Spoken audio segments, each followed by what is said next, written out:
Press the bell icon of the ePathshala channel and never miss another update. So guys, now we are back again with the new series of this chapter. Class 11th का बच्चों ये history का chapter था और chapter का नाम है तीन वर्ग यानी कि तीन वर्ग यानी कि थ्री ऑर्डर्स। आपने इस चैप्टर से रिलेटेड वीडियो भी देखी है, आई होप आप सभी ने वीडियो देखी होगी। अब और इस चैप्टर से रिलेटेड हमने एमसीक्यू क्वेश्चंस भी बनाए हुए हैं, उसकी भी मैंने सीरीज़ डाल दी है। नाउ इस वीडियो के अंदर हम बात करेंगे इंपॉर्टेंट क्वेश्चन एंड आंसर्स की, जो हिंदी और इंग्लिश दोनों में बच्चों के लिए रहेंगे। मेरा नाम विजय है और आपका ई पाठशाला में बहुत बहुत स्वागत है। अब हम स्टार्ट करने जा रहे हैं इंपॉर्टेंट क्वेश्चन की एमसीक्यू सीरीज़ के बाद इंपॉर्टेंट क्वेश्चन एंड आंसर। तो इस पूरे चैप्टर के अंदर क्योंकि तीन वर्ग के बारे में बताया गया है और आपने अगर इस चैप्टर से रिलेटेड वीडियो नहीं देखी है तो तीन वर्ग आप सिंपल में समझ सकते हैं। पहला वर्ग क्लर्जी था, दूसरा वर्ग हमारा नोबल्स थे और तीसरा वर्ग मिडिल क्लास फैमिलीज थी। तो यहाँ पर ये बताने की कोशिश करी गई है पहले क्वेश्चन में कि which cause were responsible for rise of middle classes, मतलब यानी कि अर्ली टाइम पीरियड में जब फ्यूडल सिस्टम हुआ करता था तो उस टाइम पीरियड पे मिडिल क्लास जो लोग होते थे यानी कि किसान, फार्मर, डॉक्टर, इंजीनियर, ये सारे लोग 97% संख्या का हिस्सा होते थे, बट दे नीड टू पे द टैक्स, और उन्हें ही टैक्स पे करना पड़ता था। और ऐसे क्या कारण हुए यूरोप की कंट्री के अंदर जिसकी वजह से मिडिल क्लास जो था, जिसे आप मध्यम वर्ग बोलते हैं, उनका उत्थान यानी कि राइज हुआ। क्या जिम्मेदार कारण थे? बहुत सारे कारण थे। अगर आप देख सकते हैं क्यूडस हुआ था, क्यूडस दैट मीन्स धर्म युद्ध हुआ था। 4 धर्म युद्ध हुए थे, हमने इसके बारे में बताया हुआ था। और उस धर्म युद्ध के अंदर बहुत सारे फ्यूडल्स लॉर्ड जो होते जिन्हें आप सामंती प्रभु बोलते हैं। सामंती फ्यूडल लॉर्ड्स का मतलब जो बड़ी ज़मीनों के मालिक थे, जो बड़ी बड़ी ज़मीनों पर राज किया करते थे, उनकी इस युद्ध के अंदर बहुत बड़ी मात्रा में मृत्यु हो गई थी। That is why middle class जन्मा वहाँ से, और मिडिल क्लास लोगों ने फिर वहाँ से स्टार्ट करना चालू कर दिया। क्या?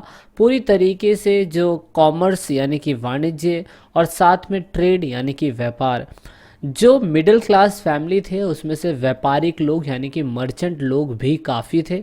तो उस वजह से क्रूडस वॉर के बाद जब फ्यूडल सोसाइटी के लोगों की डेथ हो गई तो मिडिल क्लास में से जो व्यापारिक वर्ग था, जिन्हें आप बिजनेस क्लास बोलते हो, वो बहुत तेज़ी से समृद्ध होने लग गया, एनरिच्ड होने लग गया।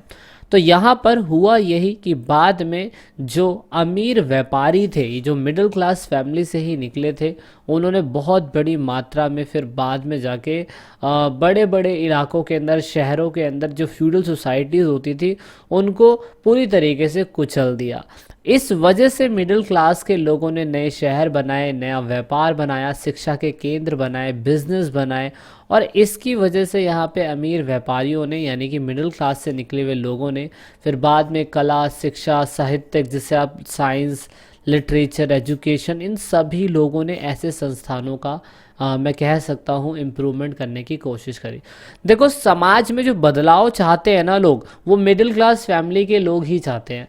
सबसे अमीर वर्ग को और सबसे गरीब वर्ग को कभी भी समाज में कोई फ़र्क नहीं पड़ता कि कुछ बदले या कुछ ना बदले, लेकिन मिडिल क्लास फैमिली जो है वो हमेशा चाहेगी कि परिवर्तन होता रहे, अन्याय के खिलाफ ये लोग लड़ते रहे। तो इसीलिए यहाँ पे मिडिल क्लास के राइज होने के बहुत सारे कारण थे, जो आप देख सकते हैं। मैंने 5 पॉइंट कंटेन करे हैं, 4 मार्क्स के, 5 मार्क्स के, 6 मार्क्स के अकॉर्डिंग जैसा भी आए आप इसे लिख सकते हैं। नेक्स्ट बात करते हैं क्वेश्चन नंबर 2 की। भाई, ऐसी कौन सी टेक्नोलॉजी थी जिसकी वजह से आप ये बता सकते हैं, ऐसी कौन सी टेक्नोलॉजी थी जिससे 11वीं सेंचुरी, 11वीं शताब्दी के अंदर एग्रीकल्चर जो है वो बहुत मैं कह सकता हूँ तकनीक की वजह से, टेक्नोलॉजी की वजह से कैसे प्रभावित हुआ। कहने का मतलब ये था कि 18 सेंचुरी से लेकर 10th सेंचुरी के बीच तक ऐसा देखा गया था कि शुरुआती समय जब फ्यूडल सोसाइटी हुआ करती थी उस समय पे एग्रीकल्चर इतनी बड़ी मात्रा के अंदर क्या कहते हैं बिल्कुल मतलब इम्प्रूव नहीं था। लेकिन काफ़ी बदलाव हुए 11th सेंचुरी के अंदर जाके। क्या क्या बदलाव हुए? पहले खेती के लिए मैं बोल सकता हूँ वुडन प्लो बोलते हैं इसे, यानी कि लकड़ी के हल का इस्तेमाल होता था। आपने पुरानी फिल्म मदर इंडिया जैसी फिल्मों में देखा होगा, लकड़ी, बैल के साथ लकड़ी का एक हल होता था और बैल के साथ उसको खेतों में क्या कहते हैं खुदाई करने के लिए इस्तेमाल किया जाता था। लेकिन 11वीं सेंचुरी तक आते आते वो लकड़ी के हल जो है वो भारी लोहे के हल में बदल गए, फाल में बदल गए, जिसे हैवी आयरन बोला गया। इससे क्या हुआ भाई, इससे सिंपल सी बात ये हुई कि जो रनिंग मेथड था ना, यानी कि हल चलाने की प्रक्रिया, उसमें बहुत तगड़ा सुधार हुआ। फिर लोगों ने लोहे के वो इस्तेमाल करे और साथ में फिर इन लोगों ने बैलों को इस्तेमाल करा, और बैलों को भी क्या कहते हैं शुरुआती समय में उनके बैक के पोर्शन से या कंधे के पोर्शन से क्या कहते हैं सामान को लाया या ले जाया या हल जुतवाने के लिए खेत में इस्तेमाल किया जाता था। लेकिन बाद में उन्होंने उनके पूरे 4 हेड से चीज़ों को बांधा, जिससे पूरी तरीके से एनर्जी लगती थी। साथ साथ में इन लोगों ने the increase of use of wind and water energy, आज से पहले विंड और वाटर एनर्जी एग्रीकल्चर के कभी इस्तेमाल नहीं किया जाता था, लेकिन एग्रीकल्चर की प्रोडक्शन को बढ़ाने के लिए हवा का, पवन का और साथ में जल ऊर्जा का भी इस्तेमाल किया जाने लग गया। इससे हुआ क्या, इससे हुआ ये कि किसानों ने गेहूं और राई के साथ साथ और भी चीज़ें उगाने चालू कर दी। यानी कि पहले वो एक साल के अंदर एक ही फसल लेते थे, लेकिन वो एक साल के अंदर 2 से 3 फसलें लेने लग गए थे। मटर, फलियां, दाल, ये सब भी उगा सकते थे वो लोग। तो इसकी वजह से फूड प्रोडक्शन दुगना हो गया, और जहां लोग 100 एकड़ की खेती में काम किया करते थे, अब वो 20 से 30 एकड़ के अंदर ही उतनी फसल ले लेते हैं। तो इस तरीके से मैं बोल सकता हूँ कि 11वीं सेंचुरी के अंदर कृषि में बहुत तगड़े बदलाव आए थे, जो फ्यूडल सोसाइटी के लिए बहुत इंपॉर्टेंट थे। टेक्नोलॉजी में पैसा तो बहुत खर्च होता ही होता है, सिंपल सी बात है। हाँ, ये इतने भी एडवांस नहीं हो गए थे इन लोगों ने कि HYV सीड्स इस्तेमाल करे, ट्रैक्टर इस्तेमाल करा, इतना नहीं। पर कह सकते हैं कि 8th सेंचुरी से लेकर 10th सेंचुरी के मुकाबले में 11वीं सेंचुरी कृषि के लिए एक टर्निंग पॉइंट हो सकता था। So this is the second question. अब बात करते हैं क्वेश्चन नंबर 3 की। देखिए, नेशन स्टेट्स बोलते हैं। नेशन स्टेट्स का मतलब होता है, जैसे मान लीजिए कि पूरा का पूरा फ्रांस है, उस फ्रांस के अंदर फ्यूडल सोसाइटी था, जर्मनी है फ्यूडल सोसाइटी था, इटली है, ब्रिटेन है, यूरोप की बहुत सारी कंट्रियों में फ्यूडल सोसाइटी चल रहा था। तो उसके अंदर नेशन स्टेट्स जो होते हैं उनकी अचीवमेंट क्या थी उस टाइम पीरियड में, हमें इस क्वेश्चन में बताना है। तो सबसे अच्छी बात, उन लोगों ने शांति की स्थापना करी, सेटअप करा पीस को, और साथ में नेशन स्टेट जो है पूरी तरीके से पावरफुल लॉर्ड्स के पहले अंडर में थे, लेकिन पावरफुल लॉर्ड्स मर गए थे धर्म युद्ध के बाद, इसीलिए वहाँ पे उनका प्रभुत्व पूरी तरीके से ख़त्म हो गया। यहाँ पे उन्होंने लोगों को अपने राजा का समर्थन देना सिखाया। कहने का मतलब ये, they taught the people to give support their kings. ये बोला गया कि भाई अगर आपको नेशन स्टेट चलाना है तो आपको अपने राजा की माननी पड़ेगी, और इसको मानने के लिए जनता के बीच में नेशनलिज्म, यानी कि नेशन की जो फीलिंग होती है, नेशन स्टेट की जो फीलिंग होती है, उसके भावना का पूरी तरीके से उल्लंघन नहीं करना है। अर्थव्यवस्था को मजबूत करने के लिए राज्यों ने बहुत सारे कदम उठाए, बिजनेस क्लास मतलब बिजनेस को बढ़ाकर। Even he contribute the development in language, literature and architecture। मतलब उन लोगों ने पूरी तरीके से भाषा, साहित्यिक और वास्तुकला, इन सभी चीज़ों में इम्प्रूवमेंट करी अपने राज्य के उपलब्धि को बढ़ाने के लिए, अचीवमेंट्स को बढ़ाने के लिए। भाषा कहने का मतलब ये था कि पूरे वहाँ पे एक भाषा का इस्तेमाल किया गया। साहित्यिक में लोगों को नेशन से रिलेटेड जो उनका कर्तव्य होता है वो सिखाया गया। वास्तुकला के अंदर ऐसा करा गया कि घर, बिल्डिंग, इमारतें, जितनी भी चीज़ें थी, सबका एक ही मतलब पोषण बनाया गया, जिससे लोगों के बीच में नेशनलिज्म जैसी चीज़ें पैदा हो सके। तो ये सारी चीज़ें थी जिससे नेशन स्टेट्स बनने चालू हो गए।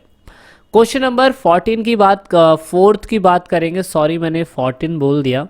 4th की बात करेंगे। यूरोप के अंदर 15 और 16 सेंचुरी के टाइम पीरियड में राजनीतिक परिवर्तन आए, जिससे आप क्या बोलते हैं, पूरी तरीके से आप पॉलिटिकल चेंज बोलते हैं। 11वीं सेंचुरी के अंदर तो एग्रीकल्चर में बदलाव आए, लोगों को खाना पीने की व्यवस्था अच्छी हो गई।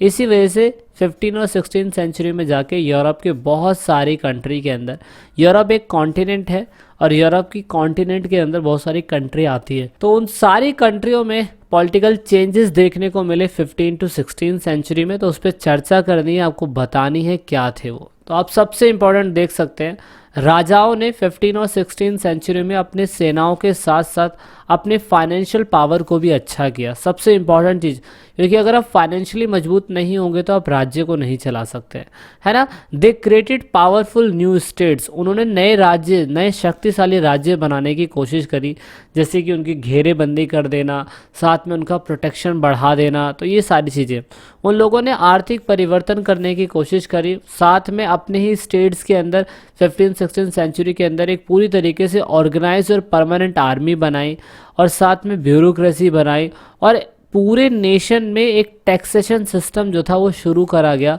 एक इक्वली फॉर्म में। उन लोगों ने जो पैदल सैनिक थे, जिसे आप इन्फेंट्री बोलते हैं, इन्फेंट्री ट्रेड, इन्फेंट्री आर्मी, वो भी बनाई।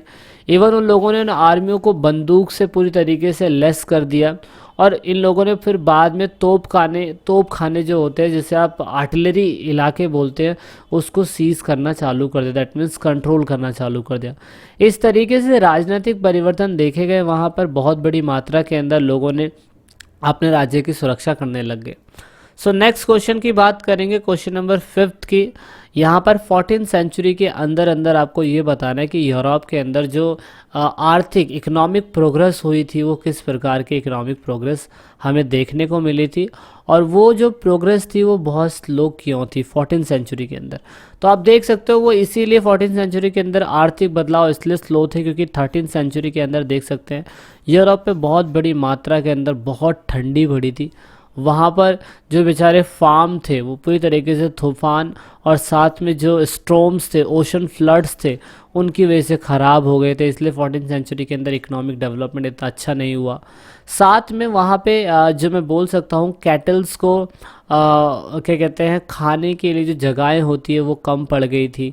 साथ में यहाँ पे जो क्या कहते हैं सॉइल की फर्टिलाइजेशन थी, जिससे मिट्टी अच्छी उर्वरक बन जाती। जब कोई इलाका बहुत ठंडा हो जाता है तो सिंपल सी बात है, वहाँ पे मिट्टी के अंदर नमी चली जाती है। मिट्टी के अंदर नमी को बनाए रखने के लिए ज़्यादा ठंडी और ज़्यादा गर्मी दोनों ही नहीं होनी चाहिए, मॉडरेट टेम्परेचर होना चाहिए। ज़्यादा ठंडी होने की वजह से यूरोप के अंदर आप देखते हैं कि बहुत बड़ी मात्रा के अंदर मैं बोल सकता हूँ मिट्टी की जो फर्टिलाइजेशन थी वो बहुत ज़्यादा कम हो गई थी, जिसकी वजह से जो पैश्चर्स इलाके थे, जैसे आप चारागाह प्लेस बोलते हैं, उसमें कमी आ गई, जिसकी वजह से पशुओं की संख्या भी कम हो गई।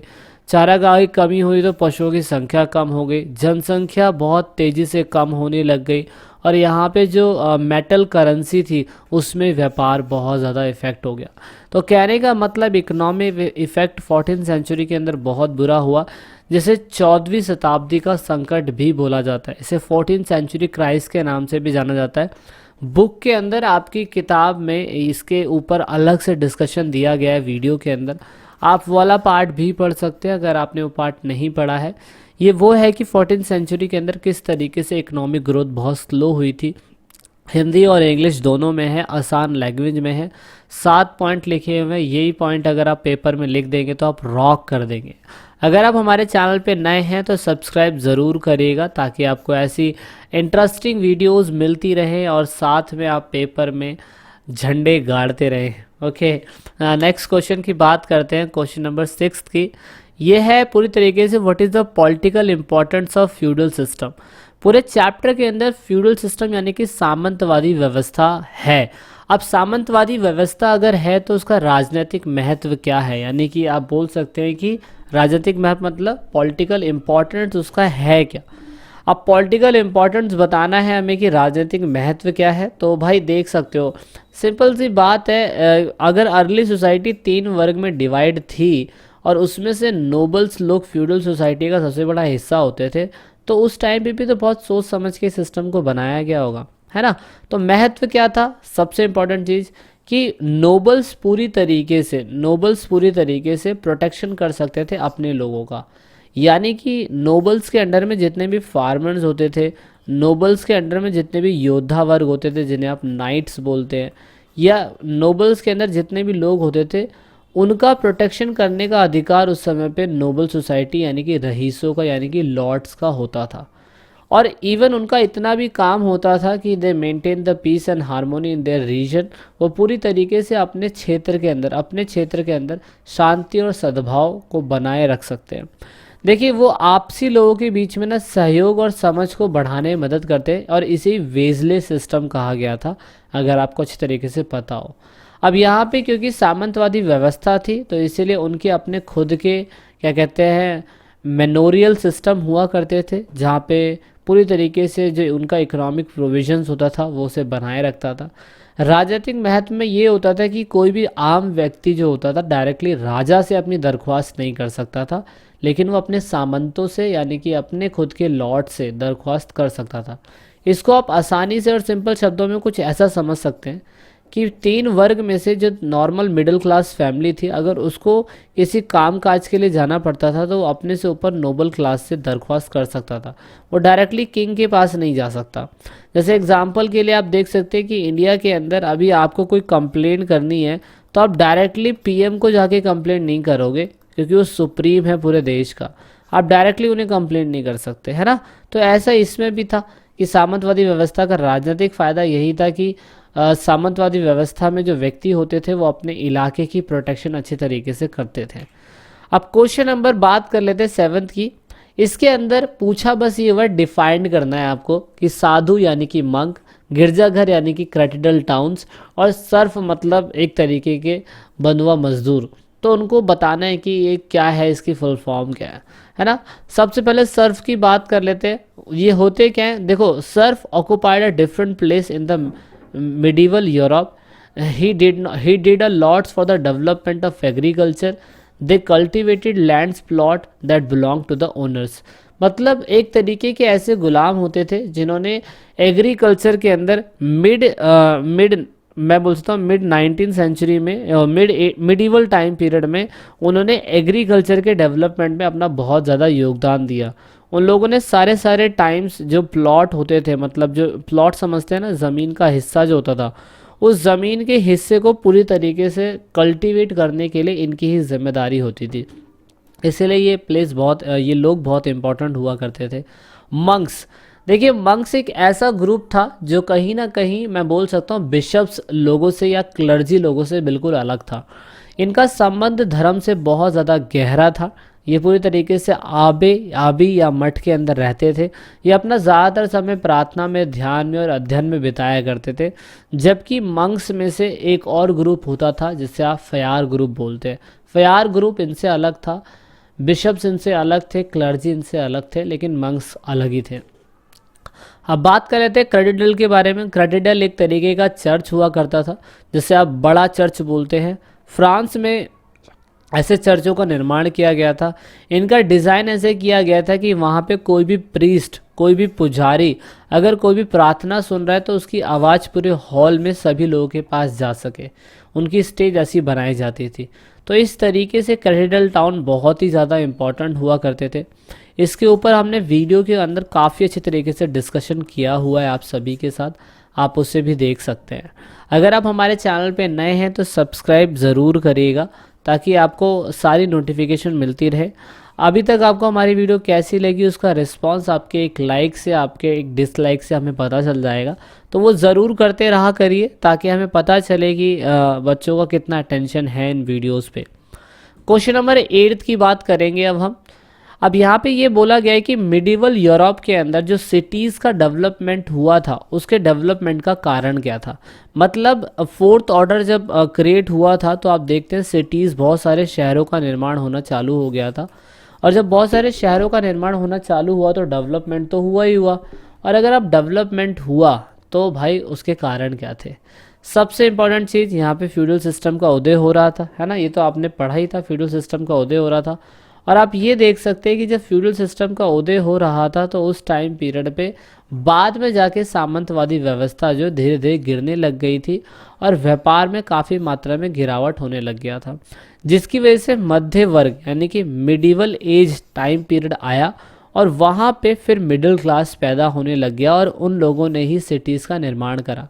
सिटीज़ के निर्माण करने के लिए मिडिवल यूरोप के अंदर आप बोल सकते हैं कि जो आर्थिक समृद्धता थी वो कहीं ना कहीं शहरों के डेवलपमेंट की वजह से ही आई। शहरों के डेवलपमेंट की वजह से ईस्ट और वेस्ट के जितने भी इलाके थे जो ट्रेड और कॉमर्स से जुड़े हुए थे, वो और ज़्यादा उन्हें इंक्रेजमेंट मिला, क्योंकि अब सामंतवादी व्यवस्था थी नहीं इसी वजह से।